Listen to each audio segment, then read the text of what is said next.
DJT stock analysis and price predictions. Is it a buy? Watch this short 1 minute video till the end to find out, because I'm giving you my arguments and my exact play.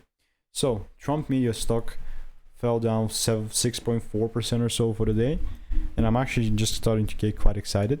Just for context, I'm looking for a buy, and all I'm using is my strategy that's previously given me thousands of wins.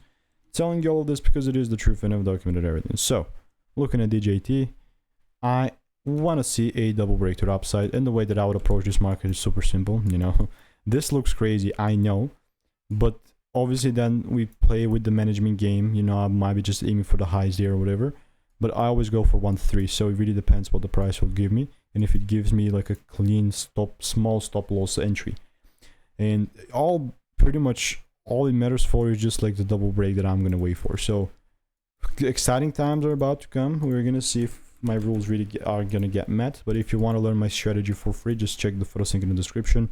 All the reviews are 5 stars. Prices will be increasing soon as well.